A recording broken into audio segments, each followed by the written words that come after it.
C'était un sacré méchant, avec un visage dur, un regard perçant et une voix qui faisait frissonner. Il était vraiment doué dans son métier, l'un des bad boys les plus sous-estimés de l'histoire du cinéma. Il s'agissait de Lee Van Cleef, l'une des stars les plus emblématiques du western spaghetti. Cependant, la tragédie est survenue le 16 décembre 1989, lorsque cette figure emblématique est décédée à l'âge de 64 ans, laissant derrière elle un héritage enveloppé de mystère. Maintenant, 35 ans après sa mort tragique, le fils de Van Cleef est venu confirmer quelque chose que beaucoup soupçonnaient depuis longtemps. Qu'est-ce que cela pourrait être? Rejoignez-nous alors que nous plongeons dans l'incroyable histoire de Lee Van Cleef, en éclairant chaque aspect de sa vie, de sa jeunesse humble au sommet de sa carrière. Début modeste dans la vie. Les débuts de l'histoire de Lee Van Cleef ne sont pas de ceux qui commencent par une naissance glamour. Non, son histoire ressemble davantage à un classique western qui débute dans une petite ville modeste au milieu de nulle part. Il est né le 9 janvier 1925 à Somerville, dans le New Jersey, de Marianne Lavinia Van Fleet et de Clarence Lee Van Cleef. Ses parents n'étaient ni riches ni célèbres. Ils étaient simplement des gens ordinaires essayant de joindre les deux bouts. Pendant la sombre époque des années 1930, marquée par la Grande Dépression, l'enfance de Van Cleef était caractérisée par les mêmes luttes économiques et incertitudes qui affectaient des millions de personnes à travers le pays. C'était une époque où les rêves étaient souvent éclipsés par les dures réalités de la vie quotidienne. Cependant, même durant ces années sombres, il y avait quelque chose de particulier chez Lee. Il possédait un charme robuste, une promesse tacite de la personne emblématique qu'il incarnerait plus tard à l'écran. Van Cleef a passé son enfance et son adolescence à Somerville, où il a développé une curiosité pour le métier d'acteur. Il n'était pas obsédé ou fanatique, mais il était intrigué par la magie du cinéma. Les films étaient un portail vers une réalité différente, une réalité de glamour et d'aventure qui contrastait avec la monotonie de Somerville. Ses premiers pas dans le monde du théâtre ne se sont pas faits sur les scènes éblouissantes d'Hollywood, mais sur les modestes estrades de l'auditorium de son lycée.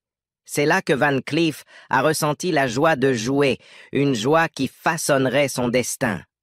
Ses performances dans des pièces scolaires ont révélé un talent naturel brut.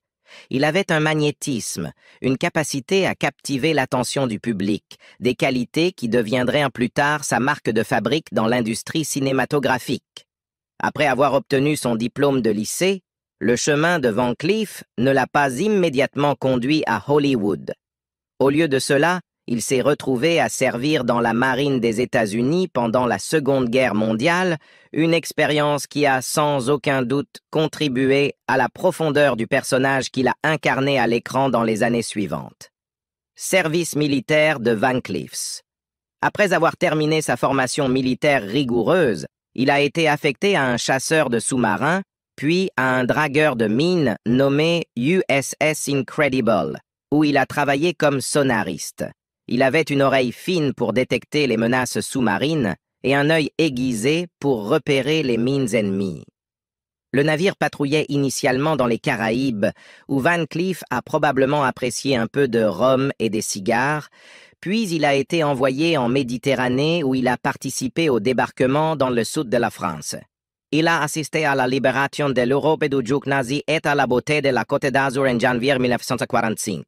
L'Incredible s'est ensuite dirigé vers la mer Noire et a effectué des missions de déminage à partir de la base navale soviétique de Sébastopol, en Crimée.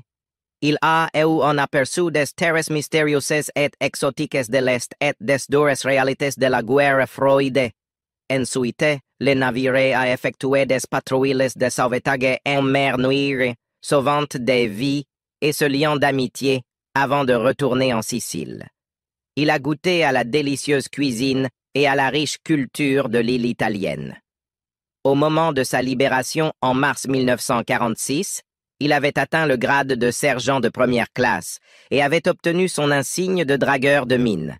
Il avait également reçu la Bronze Star et la médaille de bonne conduite pour sa bravoure et sa discipline. En raison de ses déploiements, Van Cleef était également éligible pour la médaille de campagne européenne africaine moyen-orientale, la médaille de campagne asiatique-pacifique, la médaille de campagne américaine et la médaille de la victoire de la Seconde Guerre mondiale.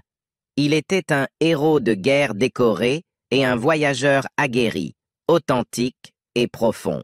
Après sa libération de la marine en 1946, son parcours dans le divertissement a commencé à prendre forme. Il s'est aventuré dans le monde du théâtre, cherchant à perfectionner son art. Il a étudié à l'Actors Studio de New York, où il a probablement peaufiné ses compétences, jetant les bases de la remarquable carrière qui l'attendait.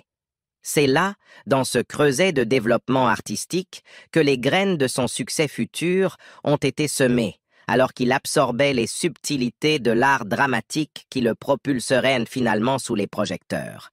Les fondements posés par son éducation, associés aux expériences acquises lors de son service dans la marine et à l'affinement de ses compétences à l'Actors Studio, ont préparé le terrain pour la remarquable carrière de Lee Van Cleef. Le voyage de Van Cleef vers la célébrité. Après avoir quitté la marine où il avait servi avec distinction et bravoure, Van Cleef entama son parcours vers la célébrité. Sa première expérience d'acteur fut comme lecteur pour la pièce Our Town au Little Theatre Group à Clinton, dans le New Jersey. Il ne laissa pas ce début modeste le décourager, mais plutôt l'utilisa comme une opportunité pour apprendre et progresser. Il continua à participer au groupe et à auditionner pour des rôles, montrant ainsi sa dévotion et sa passion pour l'art dramatique. Le rôle majeur qui se présenta à lui fut celui du boxeur Joe Pendleton dans la pièce Heaven Can Wait. Ce rôle lui permit de mettre en valeur sa force physique, son charisme, ainsi que son timing comique et sa gamme émotionnelle. Pendant cette période, il attira l'attention de recruteurs de talent de passage, qui furent fascinés par sa présence sur scène et sa prestation. L'un de ces recruteurs était tellement impressionné qu'il l'amena à l'agent artistique de New York, Maynard Morris, de l'agence MCA, qui l'envoya ensuite au théâtre Alvin pour une audition. La pièce était Mr. Roberts, et le début de Lee Van Cleef à Broadway en 1950 marqua le début prometteur d'une carrière qui laisserait une empreinte durable dans l'industrie du divertissement. Son incursion dans le monde du théâtre lui donna une plateforme pour afficher son talent naissant, captivant les spectateurs avec son magnétisme brut et son charisme qui deviendrait sa marque de fabrique. Mr. Roberts. Une production vénérée et acclamée, servit de tremplin à Van Cleef, le propulsant vers de plus grandes opportunités dans le domaine de l'acting. Après son triomphe initial à Broadway, Van Cleef fit la transition vers la télévision, apparaissant dans diverses émissions qui lui offrirent de la chance de perfectionner davantage son art. Bien que souvent mineurs, ses premiers rôles à la télévision étaient essentiels pour affûter ses compétences et gagner en visibilité auprès d'un public plus large. Chaque apparition à l'écran lui permit d'expérimenter avec différents personnages, affinant sa prestation et son comportement, se rapprochant ainsi de la percée qui l'attendait.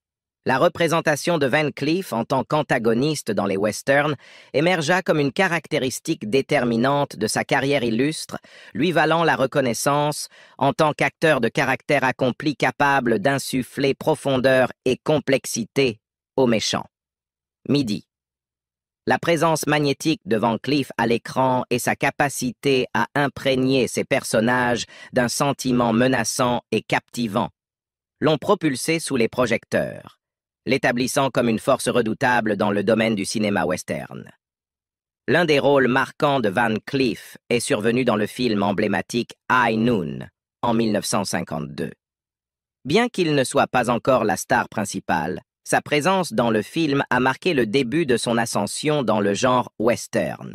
Dans High Noon, il incarnait Jack Colby, l'un des antagonistes menaçants qui affrontait le personnage de Gary Cooper. Malgré ne pas être le centre d'attention principal, la performance de Van Cleef a laissé une impression durable, démontrant sa capacité à attirer l'attention dans un rôle de soutien. Sa représentation dans High Noon préfigurait la profondeur et l'intensité qu'il apporterait à ses futurs personnages antagonistes, servant de prélude à ses rôles ultérieurs. La capacité de Van Cleef à transmettre un sentiment de danger et d'imprévisibilité avec des nuances subtiles dans sa performance a posé les bases de son succès futur dans la façon dont le genre western dépeint les mécaniques. La reconnaissance obtenue grâce à High Noon a ouvert la voie à Van Cleef pour explorer et affiner davantage son métier, consolidant sa réputation en tant qu'acteur de référence pour des portraits antagonistes captivants. Les réalisateurs et le public ont commencé à apprécier sa capacité à transcender la nature unidimensionnelle des rôles de méchants, ajoutant des couches de complexité qui ont amélioré la dynamique narrative des films dans lesquels il a joué. La représentation de Van Cleef dans High Noon a préparé le terrain pour la trajectoire remarquable de sa carrière. C'était un aperçu de son talent et de son potentiel, une avant-première des performances captivantes qui définirait son héritage dans le genre western. Ce rôle, parmi d'autres, a posé les bases de ses futurs portraits, démontrant sa capacité à hypnotiser le public, même dans des rôles de soutien, et préfigurant les personnages emblématiques qui lui vaudraient une place dans l'histoire d'Hollywood. Le rôle pivot de Van Cleef dans Pour quelques dollars de plus a solidifié son statut d'un des acteurs les plus mémorables du cinéma western. En 1965, aux côtés de Clint Eastwood, Van Cleef a changé la donne non seulement pour sa carrière, mais aussi pour le genre du western spaghetti. Le film réalisé par Sergio Leone a propulsé Van Cleef dans le domaine de la renommée internationale et a cimenté son statut d'icône du cinéma western. Sa représentation du mystérieux colonel Douglas Mortimer face à l'homme sans nom d'Eastwood a été un éblouissant exemple de ses compétences d'acteur et de son charisme et un facteur majeur dans le succès du film. La collaboration de Van Cleef avec Leone dans Pour quelques dollars de plus a capturé l'essence du western spaghetti, marqué par son réalisme brut, ses personnages moralement complexes et sa magnifique cinématographie. Sa représentation du colonel Mortimer, un chasseur de prime avec une vendetta personnelle, était une leçon de profondeur et de subtilité. Il a transmis sans effort un sentiment de dignité et de tourment intérieur en temps, élevant le personnage au-delà des clichés typiques d'un méchant de western. La chimie entre Van Cleef et Eastwood à l'écran était électrique, créant un jeu dynamique qui a captivé les spectateurs.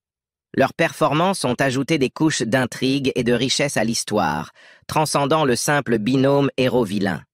La capacité de Van Cleef à dépeindre un personnage avec des nuances de gris, mélangeant la dureté avec une touche de vulnérabilité, a touché les spectateurs, l'établissant comme plus qu'un simple adversaire redoutable, mais comme un personnage nuancé et captivant à part entière. Dans le domaine des biopics hollywoodiens, Grace de Monaco se distingue comme un film qui explore les tourments intérieurs et le désir de libération vécu par l'emblématique Grace Kelly. Bien que le film ait été critiqué pour sa prétendue glamorisation et ses inexactitudes historiques, il offre une exploration nuancée des luttes de grâce au sein de son mariage avec le prince Régnier III de Monaco. S'appuyant sur des recherches approfondies et des interviews avec des initiés du palais, le scénario peint un tableau poignant du désir désespéré de liberté de grâce, un aspect souvent éclipsé par son image publique glamour. L'appréhension de la famille royale à l'égard du film vient de la crainte qu'il ne brise le tabou hollywoodien de longue date entourant la vérité sur le mariage de Grace Kelly à l'écran. Le portrait de Régnier dans le scénario le montre dormant dans une chambre séparée de Grace et préoccupé pendant la journée, mais il passe sous silence les allégations de son infidélité. Cette omission a suscité des discussions sur la représentation des aspects sombres du comportement de Régnier, tels que sa prétendue promiscuité et sa cruauté. Wendy Lee, biographe de la princesse, a souligné que le film ne donne qu'un aperçu superficiel de la vie de Grace et échoue à explorer les complexités des actions de Régnier, les luttes internes de Grace. Son livre, True Grace, explore plus en profondeur les subtilités du mariage royal, décrivant Régnier comme un prince séduisant et fumeur de cigares qui s'est engagé dans des affaires extra-conjugales peu de temps après la grossesse de Grace pendant leur lune de miel. Le livre allègue que Régnier entretenait des relations avec au moins 3 maîtresses dans les mois suivant leur mariage, un aspect de leur relation que le film choisit d'omettre. Ces révélations ajoutent des couches de complexité aux luttes internes de Grace et à sa quête d'autonomie au sein de son mariage. Au milieu de ses combats contre la solitude et le mal du pays, Grace trouve du réconfort dans la cuisine, préparant des plats américains pour Régnier dans des moments de tendresse rares. Cependant, son adaptation au climat de Monaco s'avère difficile alors qu'elle lutte contre des problèmes de santé tels que la conjonctivite, le rhume des foins et l'insomnie qui exacerbent encore ses sentiments de mécontentement. La représentation d'Angel Eyes par Van Cleef était un coup de maître, démontrant sa capacité à capturer l'essence d'un méchant sans pitié et calculateur. Son regard perçant, associé à une aura d'intimidation, créait une tension palpable à chaque apparition à l'écran. Malgré la nature diabolique d'Angel Eyes, Van Cleef a insufflé au personnage un charisme captivant et une profondeur suggérant des couches cachées de sa personnalité, le hissant au-delà d'un simple antagoniste pour en faire un anti-héros fascinant. La mort était horrendez-vous, sorti en 1967, a confirmé davantage la réputation de Van Cleef en tant que figure quintessentielle du canon du western spaghetti. Dans ce film, il incarnait un pistolero vieilli et endurci cherchant vengeance pour le meurtre de sa famille. Le rôle reflétait des thèmes de la vengeance et de la rédemption, offrant à Van Cleef une autre opportunité de montrer sa polyvalence et son registre émotionnel en tant qu'acteur. Le personnage qu'il jouait dans La mort était au rendez-vous était une rupture par rapport à ses rôles antagonistes habituels, lui permettant d'explorer les complexités d'un homme animé par une soif de justice. La capacité de Van Cleef à exprimer le tourment intérieur du personnage, mêlant détermination robuste et une touche de vulnérabilité, ajoutée profondeur et résonance à l'histoire.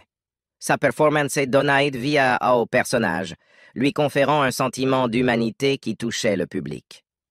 Avec à la fois le bon, la brute et le truand, et la mort était au rendez-vous, Lee Van Cleef a prouvé sa capacité à transcender la représentation stéréotypée des personnages de western.